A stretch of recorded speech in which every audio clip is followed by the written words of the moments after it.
Assalamualaikum warahmatullahi wabarakatuh. Selamat pagi, salam sejahtera bagi kita semua. Perkenalkan, nama saya Konita Rahmah. Saya adalah salah satu staf dosen di program studi S1 Gizi, Departemen Gizi, Fakultas Kesehatan Masyarakat, Universitas Airlangga. Saya sudah menjadi dosen sejak tahun 2018.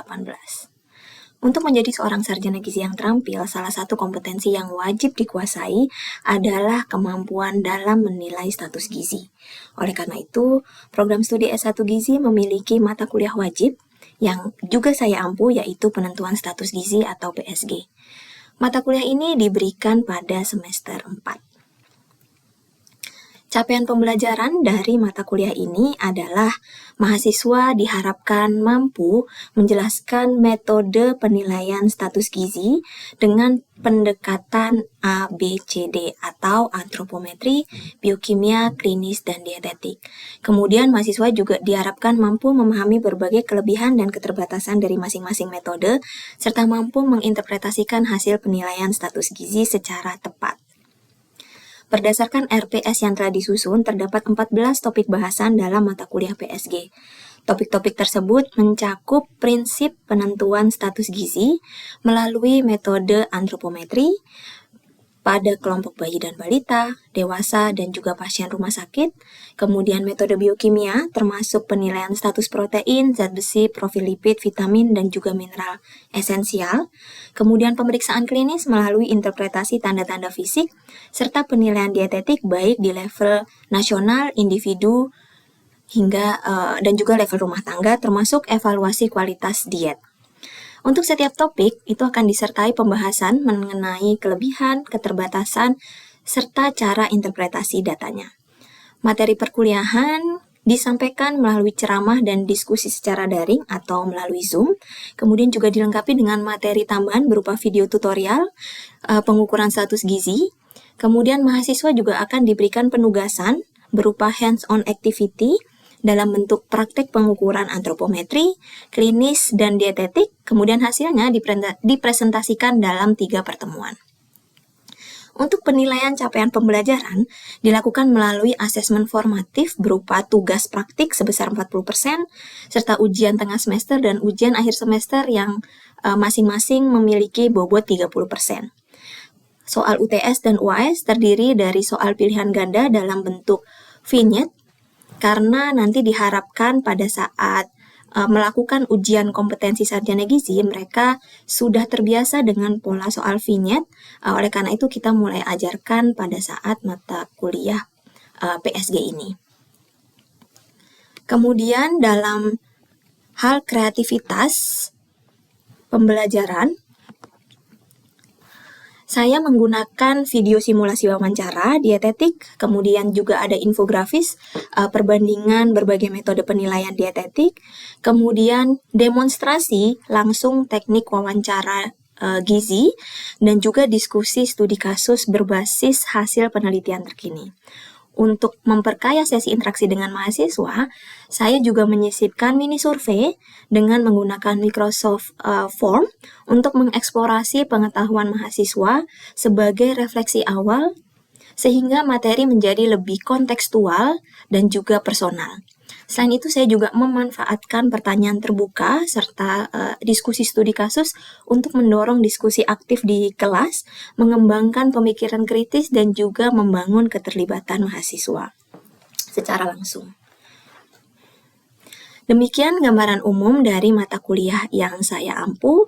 Bapak Ibu asesor yang saya hormati, selanjutnya akan saya tampilkan cuplikan video pengajaran bahan kajian dari mata kuliah penentuan status gizi dengan fokus pada topik dietetik pada level individu. Terima kasih banyak. Wassalamualaikum warahmatullahi wabarakatuh.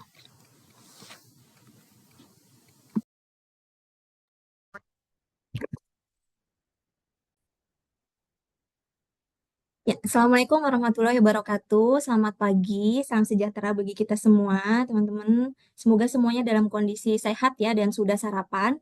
Kalau belum sarapan, nih saya tampilkan pecel ayam.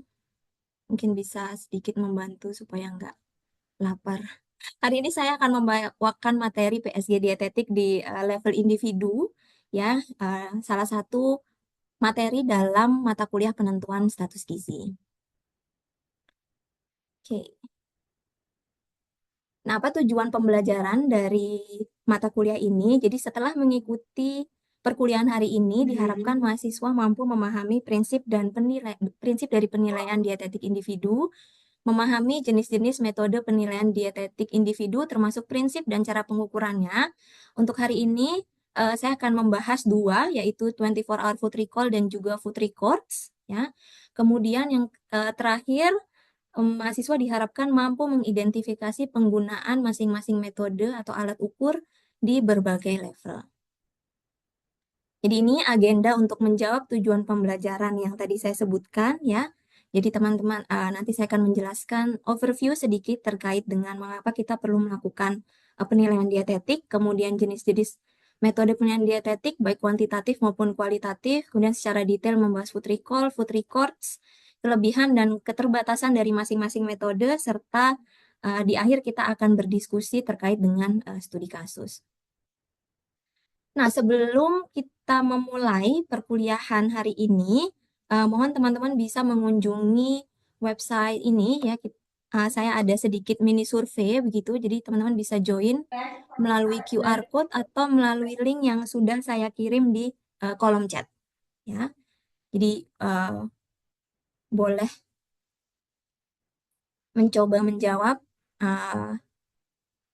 kira-kira bagaimana menurut teman-teman ya kita bisa mengukur asupan pangan individu. Asupan pangan di sini refers to asupan makanan dan minuman ya. Jadi kira-kira gimana nih caranya kita bisa mengukur asupan pangan individu. Sudah ada beberapa jawaban yang masuk ya. Ini ada food recall, kemudian ada food record, ada recall individu, ada juga yang menjawab food recall. Sebenarnya dari jawaban yang sudah teman-teman masukkan ke dalam mini survei ini, saya bisa sedikit mengetahui kalau sebelum masuk di kelas ini teman-teman sudah ada uh, sedikit membaca mungkin ya terkait dengan bagaimana sih kita bisa mengukur asupan pangan individu. Ya, jadi memang ada beberapa metode ya. Ini ada yang menyebutkan food weighing ya. Nanti kita juga akan bahas terkait dengan food weighing. Oke. Saya rasa cukup ya, teman-teman. Terima kasih atas partisipasinya. Nanti akan kita bahas lebih lanjut masing-masing metode pengukuran asupan pangan individu ini. Nah, untuk memulai, sebenarnya kenapa sih kita perlu melakukan penilaian dietetik ya, khususnya di level individu. Nah, seperti kita tahu bahwa PSG dietetik ini merupakan metode yang bisa kita gunakan untuk menilai kebiasaan makan seseorang. Jadi kalau kita ingin mengetahui seberapa banyak sih zat gizi tertentu yang dikonsumsi oleh individu ya atau seberapa sering yang dikonsumsi, itu kita bisa melakukan PSG dietetik. Kemudian dalam asuhan gizi terstandar begitu ya, sebelum kita bisa memberikan intervensi gizi, misalnya diberikan diet A atau diet B begitu ya, kita harus melakukan asesmen. Dan asesmen yang penting itu adalah asesmen dietetik di level individu. Jadi mungkin kalau kita ibaratkan kalau dokter itu kalau mau kasih resep kan harus diperiksa dulu ya. Nah, ahli gizi juga sebenarnya bisa memberikan resep ya, resep diet begitu ya. Tapi sebelum memberikan resep diet itu, kita harus cari tahu dulu masalah gizinya itu apa sih dan itu bisa diketahui melalui pengukuran dietetik di level individu. Nah, untuk penilaian dietetik individu ini memang tidak bisa diukur menggunakan alat ya, jadi butuh keterampilan kita sebagai ahli gizi untuk menggali informasi terkait asupan pangan individu supaya hasilnya akurat seperti itu. Nah, kemudian selain dalam konteks intervensi gizi, penilaian dietetik individu ini juga bisa digunakan dalam riset ya untuk melihat hubungan maupun korelasi antara asupan makan dan juga fungsi fisiologis tubuh atau dengan outcome status gizi gitu. Misalnya mengetahui hubungan asupan gizi dengan stunting, dengan obesitas dan lain sebagainya. Jadi memang perlu sekali untuk melakukan penilaian dietetik individu. Nah, kalau kita bicara berbagai jenis metode pengukuran dietetik individu, itu secara garis besar dibagi menjadi dua, ada yang kuantitatif dan ada yang kualitatif. Untuk yang kuantitatif itu ada banyak sekali opsi pilihan ya. Kita bisa menggunakan food record ya, yang terdiri dari weight maupun estimated food record. Tadi sudah beberapa dijawab sama teman-teman. Kemudian ada duplicate diet dan semi kuantitatif food frequency questionnaire. Untuk secara kualitatif itu kita bisa menggunakan food frequency questionnaire atau FFQ. Jadi kalau kualitatif ini kita tidak bisa menentukan secara nominal ya atau secara angka gitu berapa misalnya berapa kilokalori energi yang dikonsumsi itu tidak bisa dicari melalui asesmen kualitatif. Tapi kalau kuantitatif kita bisa tahu secara detail gitu ya berapa kalori yang dikonsumsi, berapa miligram vitamin C dan lain sebagainya. Nah, untuk menilai dietetik di level individu itu ada 3 tahapan utama. Yang pertama, kita ukur dulu asupan makanannya ya.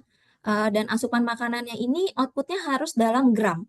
Jadi kalau misalnya belum dalam gram ya, let's say makan soto gitu ya, 1 mangkok gitu. Nah, 1 mangkok itu berapa gram? Nah, itu tahapan pertama. Jadi kita harus ukur dulu asupan makanannya dan jika perlu kita harus konversi dari URT ke gram. Ya. Kemudian menerjemahkan data asupan makanan menjadi data asupan gizi. Jadi kalau tadi kita udah tahu misalnya sotonya isinya nasi 100 gram, kemudian ayam goreng 20 gram misalnya. Baru kita menerjemahkan data asupan makanan tersebut menjadi data asupan gizi. Bagaimana cara menerjemahkannya? Ini kita bisa menggunakan database komposisi makanan yang ada di negara masing-masing. Kalau di Indonesia, kita biasanya menggunakan TKPI, Tabel Komposisi Pangan Indonesia, atau daftar komposisi bahan makanan, ya. Atau menggunakan software NutriSurvey itu juga bisa dilakukan. Yang tahapan terakhir yaitu mengevaluasi adekuasi diet. Jadi setelah kita tahu berapa sih asupan energinya, makronutrien dan mikronutrien, ya. Kemudian kita bandingkan dengan standar yang ada. Gitu. Kalau di Indonesia kita biasanya menggunakan angka kecukupan gizi ya, atau bisa juga di level individu itu dibandingkan dengan hasil perhitungan kebutuhan energi dan zat gizi yang lainnya. Jadi evaluasinya ini tergantung dari tujuannya. Kemudian untuk metode pertama yang akan saya bahas terkait 24-hour food recall ya. Jadi ini prinsip dan cara pengukurannya. Untuk 24-hour food recall ini sebenarnya metode yang paling sering ya digunakan dalam riset gizi begitu. Metode ini merupakan metode untuk mengukur konsumsi makanan selama 24 jam ke belakang dengan cara wawancara. Nah, pada praktiknya untuk 24-hour food recall ini sebenarnya memiliki 2 mazhab ya. Ada mazhab yang 24-hour itu dihitung dari saat kita wawancara, misalnya sekarang jam 10 berarti dari jam 10 hari kemarin, atau ada juga mazhab lain yang kemarin hari Kamis dari mulai bangun tidur sampai tidur lagi. Ya, jadi itu tergantung dari mana yang dirasa paling ini saja ya paling sesuai gitu dengan konteksnya. Nah, 24-hour food recall ini kenapa juga tadi sering digunakan dalam penelitian ya karena memang cenderung lebih cepat dan lebih murah begitu ya, lebih murah, mudah dan cepat untuk dilakukan dan pada studi berskala besar itu cuman cukup 1 kali untuk melakukan 24-hour food recall. Seperti itu. Tapi kalau tujuannya pada skala yang lebih kecil, misalnya skala individu, misalnya mengetahui hubungan asupan lemak dengan obesitas gitu, itu tidak cukup 1 kali 24 jam food recall, tapi harus multiple. Nah, di sebelah kanan, teman-teman mungkin bisa melihat ini ada cara melakukan 24-hour food recall ya. Jadi ada, kita sebut multiple pass interviewing. Ini ada 4 cara ya, supaya menyeragamkan gitu semua pewawancara gitu ya. Jadi kalau misalnya dalam konteks riset tuh biar hasilnya juga jauh lebih akurat gitu ya dan tidak membingungkan responden yang kita wawancara. Jadi 4 langkah ini bisa diingat-ingat. Yang pertama quick list. Jadi kita list dulu secara cepat ya makanan atau minuman apa saja yang dikonsumsi dalam 1 hari terakhir. Baru setelah kita quick list kita tanyakan detailnya. Misalnya bahan-bahan yang ada di dalamnya atau komposisinya apa saja, metode pemasakannya seperti apa, bahkan kita juga bisa menanyakan mereknya, beli di mana ya, informasi-informasi yang bisa membantu kita sebagai pewawancara itu untuk mengestimasi lebih tepat gitu. Kemudian langkah yang ketiga baru ditanyakan berapa jumlah makanan atau minuman yang dikonsumsi per bahan yang disebutkan di langkah kedua tadi. Kemudian di tahapan yang terakhir itu mereview dan membacakan kembali untuk memastikan semua yang dikonsumsi itu sudah disampaikan dan sudah direkam atau dicatat oleh ahli gizi sebagai pewawancara. Ya, jadi ini cara yang dianjurkan dalam 24-hour food recall untuk mengurangi measurement error-nya. Kemudian ada Weigh Food Record. Weigh Food Record ini adalah metode pengukuran dietetik di level individu yang dianggap sebagai gold standar atau standar paling tinggi ya, dilihat dari level akurasinya gitu. Kenapa Weigh Food Record ini menjadi good standar atau akurasinya sangat tinggi? Karena kita tidak mengestimasi atau mengira-ngira berapa konsumsi pangannya, tetapi kita menimbang langsung gitu. Jadi ditimbang langsung nih makanannya sebelum makan itu berapa gram, kemudian nanti setelah makan ditimbang lagi sisanya berapa gram sehingga kita tahu dengan jelas dengan pasti gram makanan yang dikonsumsi seperti itu. Untuk penimbangan bisa dilakukan oleh responden atau bisa juga dilakukan oleh peneliti ya, bebas, tapi memang ini burdennya jauh lebih tinggi dibandingkan 24-hour food recall gitu. Nah, kemudian untuk Wave Food Record ini cocok digunakan untuk penelitian epidemiologis, ya, maupun studi metabolik terkontrol seperti contohnya randomized control trial.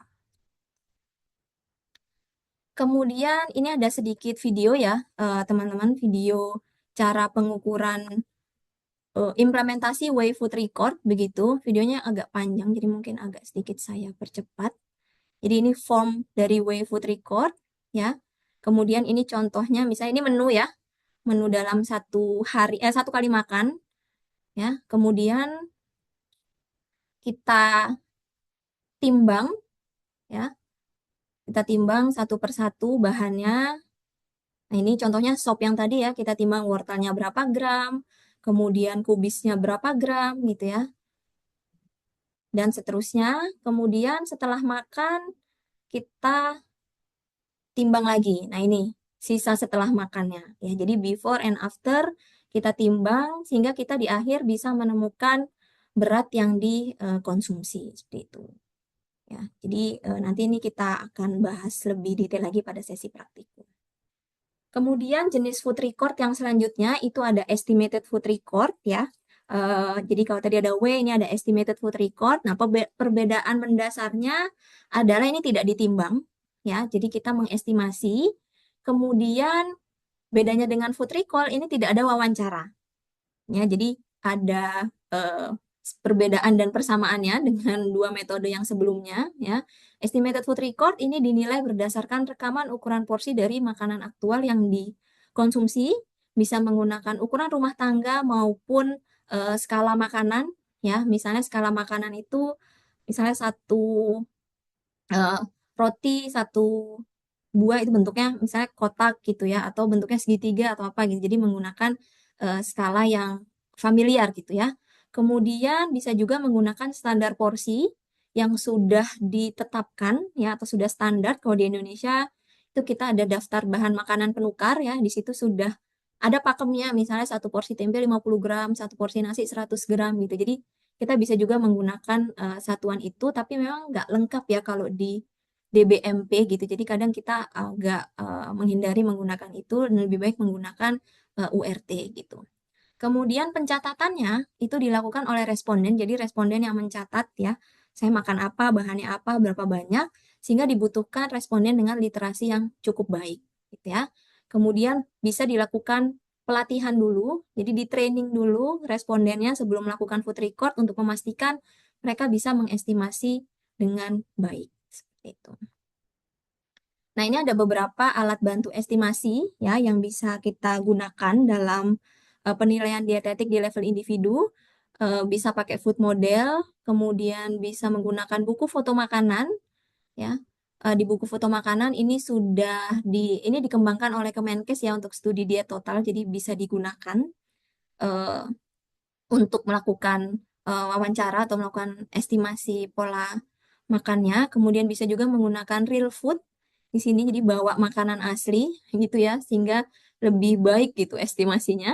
Atau kalau menggunakan URT bisa juga menggunakan contoh di sini. Jadi misalnya konsumsi satu gelas kopi gitu ya. Itu gelas yang mana nih? Gelas yang 225 mili kah, yang 290 mili kah gitu. Ini bisa sangat membantu ya untuk proses estimasi. Dan ini ada balok ukur juga, bisa juga digunakan. Nah, memang yang umum itu biasanya food model sama ini ya, buku foto makan. Nah, kemudian apa sih kelebihan dan kekurangan dari masing-masing metode penilaian dietetik, khususnya 24 hour food recall dan food record? Ini sudah ada infografis ya, teman-teman, untuk mempermudah teman-teman memahami perbandingan dari keduanya, begitu ya. Secara prinsip, food recall, responden melaporkan konsumsi makanannya selama 24 jam. Untuk yang food record, bisa responden atau peneliti mencatat semua makanan yang dikonsumsi secara real time. Untuk food recall, kelebihannya tadi ya, low respondent burden, kemudian cepat dilakukan, mudah, murah gitu ya, tidak mengubah pola makan juga ya. Tetapi kekurangannya itu sangat bergantung pada daya ingat dan sangat rentan terjadi bias pewawancara. Jadi kalau pewawancaranya itu tidak ahli, atau misalnya dalam satu riset Anda punya beberapa pewawancara gitu ya, lebih dari satu, itu kan bisa jadi kemampuan wawancaranya beda-beda ya. Gitu. Jadi itu bisa menyebabkan bias pewawancara untuk 24 hour food recall ini. Kemudian akibatnya data bisa menjadi tidak representatif karena ada bias pewawancara maupun ada ini ya, bias ingatan tadi yang respondennya lupa gitu makan apa saja, seperti itu. Kemudian untuk source of error, jadi kesalahan-kesalahan yang bisa terjadi ini biasanya berkaitan dengan keterbatasannya ya. Tadi ada recall bias, interviewer bias, atau atypical day consumption. Nah, di 24 hour food recall ini berdasarkan beberapa penelitian sebelumnya juga dilaporkan lebih rentan untuk kita temukan yang namanya flat slope syndrome ya, di mana responden dengan status gizi lebih itu cenderung melaporkan makanan lebih sedikit, dan responden dengan status gizi yang kurang itu cenderung melaporkan makanan yang lebih ya, supaya menghindari penilaian dari pewawancara gitu ya. Misalnya, saya agak gemuk nih, nanti kalau saya bilang semua makanan saya nanti malah dicap makannya banyak kayak gitu-gitu ya. Jadi hal-hal seperti itu secara yang bisa juga menyebabkan recall bias ya. Sedangkan di food record sebaliknya, untuk kelebihannya datanya lebih detail dan akurat ya, terutama way food record, tidak bergantung pada ingatan dan sangat cocok untuk analisis kuantitatif. Tetapi di sisi lain beban respondennya sangat tinggi ya, dan berpotensi mengubah perilaku makan serta membutuhkan literasi dari responden. Source of error-nya bisa underreporting, lupa mencatat perubahan perilaku karena sadar diamati, atau karena malas mencatat gitu ya, malas nimbang. Jadi akhirnya mengurangi konsumsi makanannya. Nah, ini yang terakhir teman-teman, pemilihan metode dietetik berdasarkan level tujuan ya. Ada level 1, 2, 3, dan 4. Jadi untuk level 1 itu untuk menilai rata asupan di populasi. Ini cukup 1 kali 24 hour food recall ya. Tetapi di level yang selanjutnya, level 2, untuk melihat proporsi populasi beresiko itu minimal 2 kali 24 jam food recall ya, yang dilakukan secara non konsekutif. Jadi nggak berurutan harinya. Kalau misalnya tidak memungkinkan, harus dilakukan 3 hari yang konsekutif. Di level yang ketiga dan keempat ini hampir mirip ya, meranking kebiasaan makan individu. Kemudian kalau kita mencari hubungan, ya hubungan antara asupan zat gizi misalnya dengan outcome status gizi tertentu, atau untuk konseling diet itu harus dilakukan secara multiple 24 hour food recall atau records. Ya, sebenarnya bisa juga menggunakan alternatif SQFFQ, tetapi kuncinya harus divalidasi. Seperti itu. Oke, mungkin sampai sini. Sebelum kita masuk ke case tadi, ada yang mau bertanya dulu? Mira? Terima kasih, Bu. Ini saya mau tanya, tadi kan kekurangan dari recall itu ingatan ya, Bu ya. Terus bagaimana ya, Bu, kalau misalnya kita mau memastikan orang itu jujur gitu kan, bilang apa yang dia makan gitu. Terus tadi juga kan Ibu bilang tadi ada underreporting atau justru sebaliknya gitu ya, Bu. Kira-kira bagaimana ya Bu? Makasih.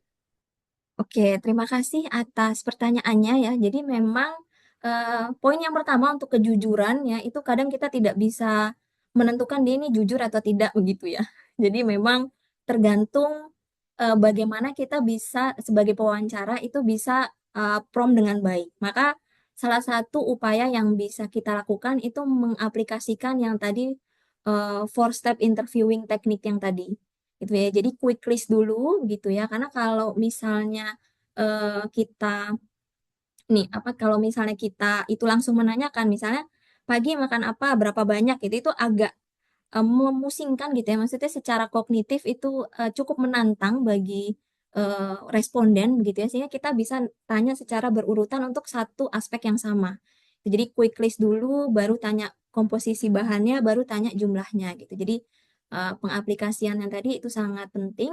Dan yang kedua bisa juga dilakukan recording ya. Jadi bisa direkam ya, baik itu rekaman suara maupun rekaman video.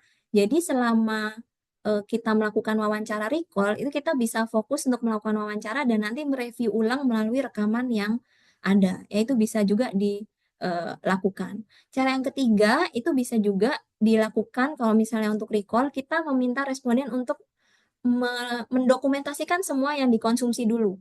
Itu ya. Jadi didokumentasikan dulu semuanya, baru nanti hari besok ya kita melakukan recall. Ya, kalau itu sudah pasti jelas bisa lebih ini ya, bisa lebih dikurangin atau lebih bisa meminimalisir error-error yang mungkin terjadi.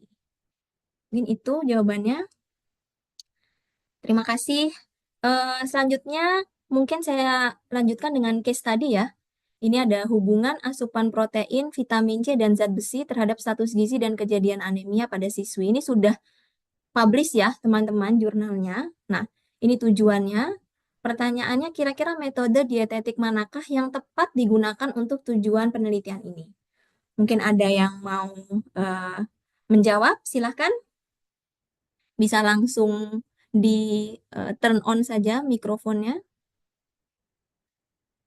Kira-kira apa? Apakah 24 hour food SQFFQ, recall? Bu. Gimana? SQFFQ. SQFFQ. Ada lagi mungkin yang mau menjawab? Recall Bu. Recall. Berapa kali recallnya kira-kira?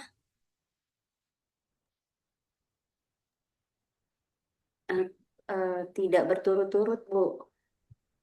Tidak berurutan ya, jadi non-konsekutif ya. Mungkin ada jawaban lain?